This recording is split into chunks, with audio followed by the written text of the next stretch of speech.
Olá, sou a professora Aline e nós estamos aqui hoje para mais uma aula sobre o cuidador de idoso e as políticas para a pessoa idosa. Na aula de hoje nós vamos falar sobre o cuidador formal, que é aquele cuidador que ele fez um curso de capacitação, como vimos na aula anterior, e que ele está habilitado para exercer essa profissão de cuidador de idoso. Cuidador de idoso, ele é considerado como cuidador formal. Então, se nós temos o cuidador formal, nós temos também o cuidador informal. Cuidador formal, ele é um profissional que recebeu treinamento específico para a função e, portanto, exerce a atividade de cuidador. Como eu falei anteriormente, ele é remunerado e tem todos os direitos trabalhistas. Pode ser contratado para exercer suas funções na residência de uma família, em instituições de longa permanência para idosos ou acompanhar a pessoa idosa em sua permanência em unidade de saúde, como, por exemplo, dentro de hospitais e dentro de clínicas. É importante nós entendermos que o cuidador de idoso, quando ele trabalha em uma residência familiar, muitas vezes a pessoa fala que ele não tem normas nem rotinas para seguir. Não é isso que ocorre. O cuidador de idoso, ele não tem que fazer trabalhos domésticos para a família do idoso. Ele está ali para quê? Para ele direcionar suas atividades para esse idoso. Então, qual é o trabalho dele? É estritamente de cuidar daquele idoso. Quais são os requisitos? Então, o cuidador de idoso, ele tem requisitos. Quais são os requisitos? O primeiro é qualidades físicas e intelectuais. O que quer dizer as qualidades físicas e intelectuais? Esse cuidador de idoso, ele precisa gozar de boa saúde, tá? De boa saúde física e também tem uma certa capacidade de quê? De entender e compreender as coisas que estão acontecendo com esse idoso. Por que isso? O cuidador, ele tem necessidade de ter boas condições físicas. Para quê? Para que ele ajude esse idoso nas suas atividades diárias. Como, por exemplo, quando ele vai precisar auxiliar esse idoso para colocar ele na sua cama. Então, esse cuidador precisa o quê? Ter boas condições físicas para ajudar esse idoso a se apoiar. Intelectual, porque ele precisa entender algumas vezes algumas coisas que estão ocorrendo no ambiente desse idoso. Muitas vezes esse idoso ele não consegue se comunicar verbalmente, mas por gestos ele consegue. Então esse cuidador tem que estar o quê? Tem que estar alerta para os sinais que o idoso apresenta. Outra capacidade que o cuidador formal tem que ter, de ser tolerante e paciente. Por que tolerante e paciente? Porque o idoso, ele é uma pessoa muitas vezes difícil de ser compreendida. Então você precisa ter tolerância com esse idoso, você precisa entender que a capacidade dele de interpretação e de comunicação não é a mesma que a minha e não é a mesma que a sua. Por quê? Porque o idoso ele já tem aquela dificuldade de compreender o que você fala e de entender também as frases que você está falando para ele, tá? Então você tem que ter toda uma paciência, você não pode ser o quê? Violento com esse idoso. O cuidador formal tem que ter capacidade de observação. Por que capacidade de observação? Porque ele tem que ter a capacidade de entender o que está acontecendo com esse idoso. Muitas vezes esse idoso pode estar sofrendo maltratos, até pela família. E aí, o cuidador ele precisa estar atento aos sinais que esse idoso está apresentando. O cuidador formal ele precisa ter qualidades éticas e morais. Por que qualidades éticas e morais?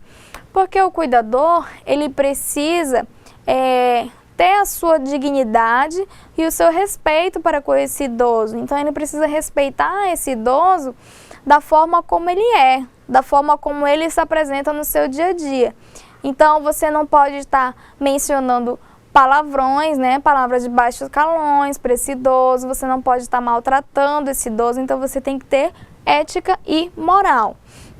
Outra coisa que você, quanto cuidador, precisa de ter responsabilidade. O que significa responsabilidade? É você ser pontual no seu trabalho, você chegar no horário certo, você sair no horário certo, procurar faltar o mínimo possível. Outra coisa também que o cuidador de idoso precisa ter, motivação. É muito importante que você vá motivado para o seu trabalho. Porque se você já vai triste, se você já vai querendo esganar aquele idoso, né, digamos assim, então significa dizer que você não tem motivação nenhuma. E esse idoso ele consegue perceber, porque você já começa a tratar ele de uma forma não muito delicada. Então você já começa a maltratar esse idoso. Então você precisa ter motivação. O ponto também, o último que o cuidador de idoso precisa ter é bom senso e apresentação. Por que bom senso? Porque é importante que o cuidador de idoso ele tenha um uniforme para ele se apresentar no seu local de serviço. É importante que ele vá com os cabelos amarrados, tá? As unhas cortadas, sem muitos adereços, sem muitos brincos, anéis, porque isso pode atrapalhar no momento que você estiver movimentando esse idoso. Então é importante ter bom senso e ter apresentação. Violência contra a pessoa idosa. De acordo com a Organização Mundial de Saúde, os maus tratos aos idosos, eles podem ser definidos como ações que são cometidas ou omissões cometidas uma vez ou muitas vezes, prejudicando a integridade física e emocional da pessoa idosa, impedindo o desempenho de seu papel social. Então, muitas pessoas acham que violência ela está ligada somente a físico. Não é só físico. Ela também está ligada ao emocional, ao psicológico. Então, palavras também podem ser consideradas como maus tratos. E maus tratos, ele não é aquele que ocorre várias vezes. Ocorreu uma vez um maltrato contra o idoso, ele já é considerado como violência contra a pessoa idosa. Os abusos mais frequentes que ocorrem com esses idosos são os abusos físicos, que são aqueles que você vê os maus tratos fisicamente no idoso. Os outros são os abusos psicológicos, que são aqueles abusos por palavras e frases que geralmente os familiares ou o próprio cuidador agride esse idoso, e essas palavras vão fazendo com que ele fique triste, queira ficar isolado e não tenha vontade nenhuma nem de sair de casa. Outra coisa que ocorre muito de violência, principalmente por parte dos familiares com idoso, é o abandono.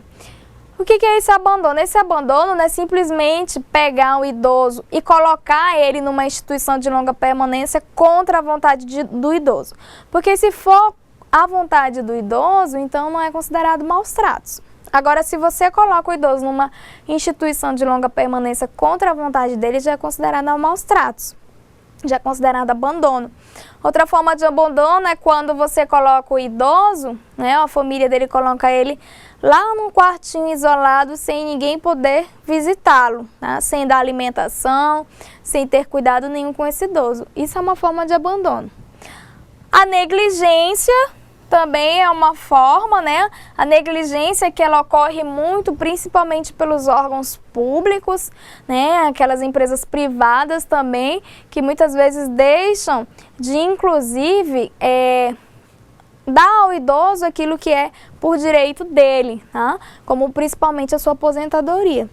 Abusos financeiros que ocorrem muito de familiares, filhos, netos que querem o dinheiro desse idoso. E a autonegligência. A autonegligência é quando o próprio idoso se negligencia. Ou seja, quando esse idoso, ele se isola. Ele mesmo comete coisas, maus tratos contra ele. Não são pessoas que cometem contra ele, é ele mesmo que comete. Então isso acontece muito com os idosos. Muita coisa, ela pode ser feita para minimizar ou reduzir ou até cessar a violência contra a pessoa idosa. Nas situações de violência, é muito importante considerar os fatores que envolvem a família, que é um importante fator. O agressor, geralmente, ele pode ser o próprio cuidador, mas você que está fazendo esse curso não vai ser o agressor, com certeza. As violências não ocorrem de forma desvinculada das relações familiares. A intervenção deve ser feita considerando-se a complexidade desses fatores. Então, antes de você denunciar, você precisa ver o que está ocorrendo com esse idoso. Por hoje é só, pessoal.